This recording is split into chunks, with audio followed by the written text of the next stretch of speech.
Baik, kita berjumpa lagi di mata kuliah analisis big data di minggu yang ke-6. Kita akan secara singkat membahas apa itu peran big data dalam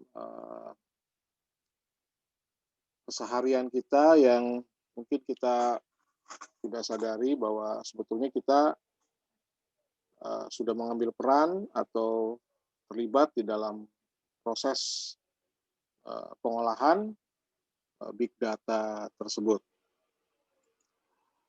Uh, Secara umum kalau kita melihat bahwa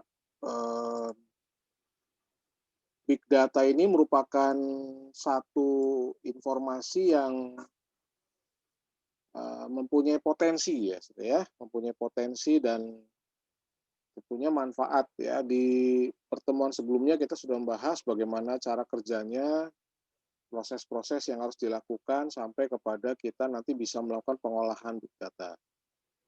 Nah, konsep ini sekarang sudah semakin mudah gitu ya, karena munculnya banyak tools ya, munculnya banyak tools yang di apa namanya saudara, yang diadopsi oleh banyak perusahaan yang tentunya mereka mempunyai target uh, ke depan ya, lebih jauh ke depan. Uh, kita akan mencoba melihat peran big data tersebut secara real ya. Beberapa contoh yang nanti dapat saya berikan di dalam pemaparan ini. Yang pertama adalah untuk pengembangan produk. Pengembangan produk. Saya mengambil contoh ada dua perusahaan besar ya, saudara ya. Satu perusahaan media, kita tahu nama Netflix ya. Dan yang kedua adalah P&G, itu satu distributor ya, Procter & Gamble yang perusahaan di Amerika yang memang fungsi atau apa namanya sudah ruang lingkupnya adalah sudah internasional begitu ya. Nah, kalau kita melihat apa namanya melihat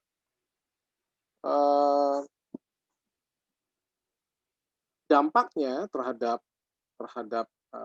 Netflix sendiri, saudara ya.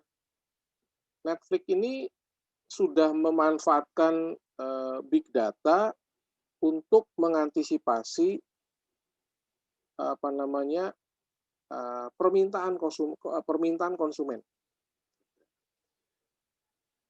Ya, jadi apa sih yang dilakukan oleh Netflix ya? Sudah pernah saya singgung di beberapa materi sebelumnya bahwa Netflix ini punya pasar, ya, punya pasar.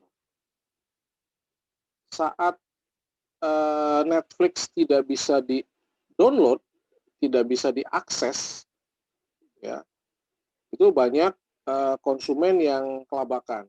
Kenapa? Karena salah satu sumber informasi ya, film khususnya yang didistribusikan oleh Netflix ini rata-rata laku di pasaran atau yang ratingnya tinggi. Netflix ya, apalagi kita tahu ada cukup banyak katakanlah pemain di bidang ini ya. Ada Sony Picture ya, kemudian ada apa lagi saudara ya, Warner Bros gitu ya, banyak ya. Tapi Netflix ini mengemuka gitu, mengemuka ya, karena mereka ternyata mampu membuat prediksi untuk produk layanan terbaru berdasarkan input yang telah didapatkan sebelumnya. Kalau Netflix sudah bisa diakses melalui banyak apa namanya pintu, ya katakanlah kita menggunakan Android kita bisa akses Netflix ya. Netflix dia nempel di mana-mana tuh ya, saudara ya, di vendor-vendor di apa namanya penyedia layanan internet ini dia sudah nempel ya. Kemarin permasalahannya dia cuma pajak aja, ya, tapi kayaknya udah beres, makanya Netflix muncul lagi di layanan IndiHome. Ya, jadi ternyata kenapa dia mengemuka, karena memang dia mampu mengembangkan produk ya, bikin paket-paket khusus, terus ya, bikin combo-combo ya, kalau di makanan tuh combo, sehingga dia laku. Ya, ini contoh ya, contoh Netflix. Nah, nanti Anda bisa melihat kira-kira apakah dengan big data ini dengan data yang masuk, data yang difilter, data yang diolah, itu bisa dilakukan pengembangan produk, ya, seperti tugas yang sudah kita bahas ya. Nanti ada satu yang belum di next week ya, yang terakhir kelompoknya Haris itu nanti di minggu terakhir kita akan coba papar ya, itu Telkom misalnya ya. Itu rada apa namanya rada banyak tuh harusnya ya, Telkom. Di ruang lingkupnya cukup cukup luas ya. Jadi bagaimana para provider sudah bekerja sama dengan Netflix ini untuk penyediaan layanan. Oke, kemudian yang kedua ada PNG ya. PNG ini sudah sangat terkenal dalam dunia market gitu ya. Bagaimana mereka memanfaatkan fokus pada grup, medsos gitu ya, uji coba pasar, dianalisa jadi new strategy gitu ya dalam dalam produksi, dalam peluncuran produk baru mereka ya. Ini kalau kita lihat itu kayak Unilever, kalau di Indonesia itu Unilever PNG itu ya. Jadi dia distributor sebetulnya. Jadi bagaimana dia nggak punya produk yang signifikan tapi mampu menjadi distributor kelas dunia gitu ya. Distributor kelas dunia, yaitu dengan memanfaatkan big data. Ya, bagaimana produk-produknya dikembangkan sehingga ya mereka tetap ada di level atas gitu. Ya, itu ada tim yang menganalisanya. Ya ini kalau katakanlah kalau kita ada dalam dunia apa namanya bisnis retail gitu ya. Kalau Netflix kan tadi dunia media kan. Netflix bikin apa sih saudara? Apakah Netflix bikin film? Enggak. Ya, Netflix itu hanya sebagai publishernya, saudara. Nggak modal apa-apa sebetulnya dia. Ya, saya label Netflix ini sudah demikian melekat gitu di kita ya. Ya kalau kita dengar, dari Netflix pasti bagus di filmnya gitu. Padahal nggak selalu bagus. Ya kan? Kalau film kan tergantung genrenya ya. Enggak semua. Ya menurut saya sih nggak semua. Ya. Tapi kalau rata-rata kalau yang Netflix ini lumayan lah ya, lumayan ratingnya tinggi. Gitu. Oke ya, kemudian prediksi dalam maintenance ya. Jelas kalau perusahaan-perusahaan manufaktur ya, istri saya juga di manufaktur kebetulan ya, ini punya ratusan ribuan alat dari vendor. Kalau manufaktur kan berhubungan dengan perusahaan lain, saudara ya, bagaimana dia berhubungan dengan supplier dan sebagainya dan sebagainya. Ya, ini punya ribuan alat ya dari vendor dengan tahun pembuatan yang beragam kan dia punya mesin, saudara. Ya, punya mesin nih. Nah, kebayang nggak saudara ya satu mesin itu kerja tiap hari dia nonstop, kemudian prosesnya beda-beda. Nah, kemudian dari sini dapat apa nih? Jutaan data yang bisa dianalisa dan diprediksi kegagalan mekanis yang mungkin timbul ya di setiap alat yang digunakan. Nah, dengan cara ini perusahaan bisa ngapain nih? Melakukan maintenance, saudara.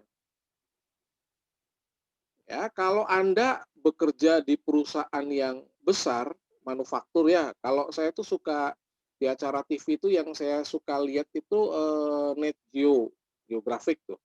Net Geo Wild, saudara ya, Discovery Channel. Saya sih sukanya itu. Kenapa? Karena memberikan banyak knowledge gitu buat saya. Terus terang ya, memberikan banyak knowledge, banyak pengetahuan umum. Saya tahu, oh cara kerjanya mesin, oh mobil tuh diproduksinya, oh cuma segelintir orang bisa menghasilkan ribuan paket kue, katakanlah. Jutaan kaleng kue dalam sebulan. Hanya segelintir orang. Gimana caranya? Mesin.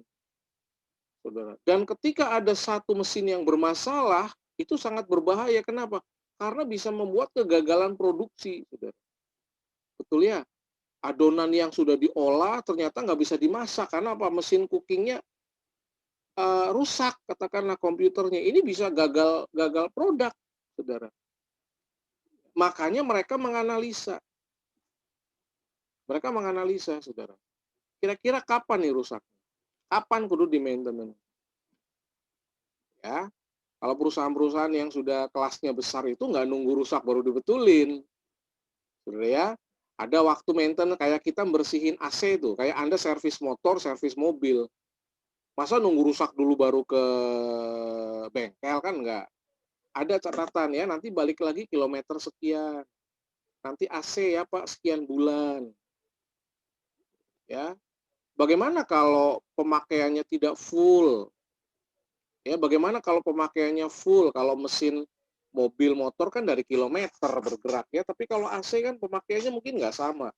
Ada yang sehari cuma 2 jam, ada yang full 24 jam sehari. Ya, maintenance-nya berbeda, Saudara ya. Nah, ini big data jadi apa? Bisa jadi alat untuk memprediksi dalam hal maintenance. Barangkali nanti di antara Anda ada yang apa namanya kerja di yang menganalisis data gitu. Ya, bisa jadi kan gitu ya. Who knows, kita nggak tahu. Oke ya, next ya. Oke. Lalu ada customer experience sebagai salah satu strategi marketing. Di semester berapa ya? Semester 5 ya? Pas sorry, ini Anda Anda semester 5 ya, berarti di semester 7 itu saya ngejelasin sama ya semester 5 kayaknya ya, UI UX. Sama ya, UI UX. Mungkin ada yang ikut di kelas ini. Ya, apa itu UI, apa itu UX ya? UX itu user experience. Ya, user experience. Mirip sama customer experience. Betul ya, Saudara? Bagaimana sebuah produk itu mempunyai memberikan informasi yang bisa dilakukan oleh produsen untuk melakukan perbaikan atau melengkapi atau memproduksi produk berikutnya ya, dan melakukan perbaikan atau melengkapi produk baru tersebut berdasarkan customer experience. Gitu, ya. Jadi masukan-masukan dari pelanggan itu dipakai ya untuk melakukan apa? Melakukan perbaikan. Jadi kalau kita bikin produk lagi nih, oh ternyata pelanggan ini pengennya yang seperti ini gitu. Saudara. Ya, sekarang lumayan mudah, betul ya. Anda bisa pakai Google Form yang paling mudah yang gratis untuk apa? Melakukan survei. Betul kan Saudara ya? Gitu kan? Bahkan ada perusahaan yang menggunakan metode apa? INB. Betul ya? Dia bikin dua produk yang sama fungsinya Saudara, tapi fiturnya beda. Nah, nanti dari produk yang A itu pengalamannya bagaimana, dari produk yang B pengalamannya bagaimana, digabungkan menjadi produk baru. Itu ada yang metodenya seperti itu, Saudara. Dan itu semuanya adalah data gitu. Ya makanya dikatakan di sini big data mungkin perusahaan mengumpulkan apa sudut pandang konsumen, penilaian secara lebih luas dan menyeluruh. Ya. Dari mana Saudara? Dari medsos tuh, kunjungan web ya. Itu dari medsos, kunjungan web nih, Saudara ya. Medsos, kunjungan web ya, riwayat telepon dan sumber lain ini informasi Saudara. Ya, saya sekalinya servis mobil di apa namanya di dealer resmi 2-3 hari ditelepon dalam perjalanan tuh, disurvei Saudara. Gimana Pak pelayanan ya? Gitu. Kalau dari 1 sampai 10 berapa nilai untuk A, berapa nilai untuk pelayanan B? Waduh, disurvei. Ya, Bapak bersedia nggak namanya dipublish? Ya, gitu-gitulah Saudara ya. Ini apa? Ini ngumpulin data, Saudara. Ya, ini ngumpulin data. Ya, sehingga bisa apa nih? Dianalisa. Jadi masukan untuk produk selanjutnya. Ini saya kan ngajarin UI UX juga ya. UI UX tuh sebetulnya ya harusnya sih menjadi bagian dari mata kuliah harusnya ya. Bukan satu mata kuliah sebetulnya ya. Tapi ini salah kaprah aja. Sebetulnya bagian dari interaksi manusia komputer sebetulnya. Ya karena kan ini kita produknya produk yang bersifat bersifat aplikasi ya, sistem sebenarnya, bukan produk benda yang bisa kita gunakan. Ya, makanya ada UI, ada user interface. User interface itu adalah jembatan untuk kita berhadapan dengan aplikasi gitu. Ya, user interface. Jelas sih Saudara ya, jadi customer experience juga bisa sebagai salah satu strategi marketing. Ya, kemudian Big data sebagai input, perusahaan mampu bikin produk yang lebih dipersonalisasi, di-customize, saudara. Jelas, saudara ya? Hati-hati nih. Satu produk tuh bisa gagal produk, dan kalau gagal produk itu ruginya, waduh, lumayan tuh, saudara ya. Bayang produk gagal, nggak bisa dijual, dia kudu recall, ya. Ambilin lagi produknya, produk kendaraan yang banyak tuh, saudara ya. Produk handphone beberapa saya lihat ya, pernah ada yang gagal produk, baterainya meledak dan sebagainya. Ya, iPhone pernah kejadian, Samsung pernah kejadian, saudara ya.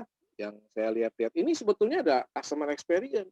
Dan ini adalah data yang kalau dalam perusahaan itu dia punya tim analisis data sendiri, ya ini tugasnya untuk menganalisa, saudara. Dari berbagai sumber. Kalau perusahaan udah kelasnya kelas dunia kan, produknya kemana-mana, saudara ya, bukan cuma di Indonesia aja kan. Katakanlah segmen mana, Asia Tenggara, perilakunya beda kan dengan Asia Timur, dengan orang Asia Selatan, ya, dengan orang-orang di Timur Tengah, perilakunya beda, makanya produk-produknya juga beda, sudah disesuaikan dengan apa? Dengan pola pikir, dengan budaya dan sebagainya, ya. Oke, next, kemudian jelas ya, ini dunia kita cyber security. Kalau dihubungkan dengan big data apa? Apa sih manfaatnya untuk seorang admin yang bertugas untuk mengamankan katakanlah ya sebuah jaringan? Ya tentunya dia bisa bikin apa? Bikin pola gitu, ngumpulin data. Oh, polanya begini nih. Oh, polanya begini dan sebagainya. Ya, ini yang lagi santer apa, Saudara? Yang lagi santer adalah pemilu di US, ya, United States Amerika. USA nih. Ini lagi santer ya, saudara ya. Ini hackernya pada perang hacker nih, saudara. Pada perang hacker. Ya, bukan cuma dari internal USA-nya sendiri, saudara ya, dari luar negeri, khususnya dari negara beruang merah ya, saudara ya, dari Rusia yang katanya mengintervensi dan sebagainya. Ini juga masuk dalam hitungan keamanan cyber. Ada polanya gimana ya? Itu pola, ya. Oke ya, Anda gini, saudara ya, seorang petugas keamanan, ya kepolisian katakanlah ya, ini ada tim penjamret nih, saudara ya. Nah, ini susah sekali ketangkep nih, ya, tapi pasti akan meninggalkan pola. Tiap orang melakukan sesuatu pasti ada polanya, saudara. Nggak mungkin nggak ada polanya. Anda belajar juga ada polanya. Saya ngajar ada polanya. Nah, betul ya. Bagi lawan katakanlah kalau penjamret kan lawannya petugas keamanan, saudara kan gitu ya. Gimana caranya supaya dia nggak ketangkep? Dia pelajari polanya polisi. Si polisi bagaimana supaya nangkep? Dia pelajari polanya penjamret. Ada polanya, sudah ada circle-nya. Ya, nah kalau polanya ketahuan ya gampang nangkepnya. Itu aja ya, gampang kita nangkisnya nih serangan cyber. Kalau kita tahu polanya dari mana? Dari data. Ya, dari data. Oke ya, lalu ada machine learning ya. Jelas kalau machine learning ini sekarang lagi booming ya, saudara ya. Ya, mesin yang bisa belajar dengan sendirinya, machine learning, kebayang, saudara ya. Yang bisa belajar ternyata bukan cuma saya dan Anda, yang bisa belajar juga mesin. Oh, ternyata mesin bisa belajar. Ya, dengan pola yang namanya machine learning. Ya. Nah, kenapa big data itu penting dalam kaitannya dengan machine learning? Karena apa? Machine learning butuh data, saudara. Ya, machine learning butuh data. Ya. Coba nanti Anda browsing ya, saudara ya, cari komputer yang terpinter dan tercepat itu ada di mana, saudara. Ntar cari ya. Ya, dan Anda akan terkaget-kaget, saudara, dengan kemampuan dia mengolah data. Ya. Nah, machine learning sekarang kenapa jauh lebih pintar? Kenapa? Karena datanya unlimited, saudara. Datanya banyak. Banyak pola yang bisa dimasukkan melalui satu algoritma ke mesin tersebut. Ya, memprediksi cuaca gitu kan. Ya, gempa aja bisa diprediksi. Kebayang kan saudara gempa? Kalau cuaca rada bisa diprediksi. Kenapa? Oh, ada pola ini nanti begini. Mesinnya tuh saudara. Oh, ada pola angin begini, ntar muncul badai nih 2 minggu lagi. Ini lagi fenomena apa? La Nina atau apa saudara namanya ya? Gitu kan. Penurunan permukaan air laut di Samudra Pasifik gitu ya. Itu sehingga mempermudah terjadinya apa? Penguapan dan menimbulkan awan-awan hujan, meningkatnya curah hujan di Indonesia. Sampai sekian puluh persen katakanlah ya, hati-hati kan gitu. Itu mesin learning yang ngedetek, bukan orang saudara. Ya, melalui pola gitu. Nah, ini juga menjadi masukan bagi kita ya, bagaimana kita bisa menciptakan sebuah expert system, katakanlah ya mesin yang bekerja, mesin yang bisa memperlengkapi dirinya sendiri. Itu mesin learning. Kalau dalam dunia kesehatan ini udah banyak dipakai, saudara. Ya, betul ya. Ini lagi pandemi kan kita, saudara ya. Insya Allah pandeminya segera berakhir, ya vaksinnya segera diperoleh dan kita semua bisa divaksinasi ya, bisa divaksinasi. Termasuk saya dan Anda tentunya, saudara ya. Mudah-mudahan aman gitu kan. Ya, apa yang dipikirkan oleh si peneliti itu? Memikirkan apa dia? Memikirkan pola mutasinya si virus. Kebayang nggak saudara? Untuk bikin vaksinnya dia kudu tahu polanya. Gitu ya. Kalau polanya dia nggak tahu, gimana bikin vaksinnya? Bikin vaksin ini dia udah bermutasi lagi, nggak mempan ntar. Polanya dipelajari. Oke ya, baik. Ya, kemudian ya ini yang terakhir, efisiensi operasional. Ya, efisiensi operasional ini berkaitan dengan apa, saudara? Ya, kalau perusahaan sudah memanfaatkan tadi ya, poin 1, 2, 3, sudah dimanfaatkan teknologinya dengan benar, ya tentunya dipastikan ya operasionalnya akan jauh lebih efisien. Tuh, ya terintegrasi, sistemnya aja dulu terintegrasi, saudara ya. Kalau sistem sudah terintegrasi, bagian A, bagian B, bagian C sudah mengolah data, oh dia bisa saling ngelihat data nih, saudara. Ya, bisa saling memberikan masukan dari data yang diolah aja, terintegrasi, nggak manual kerjanya.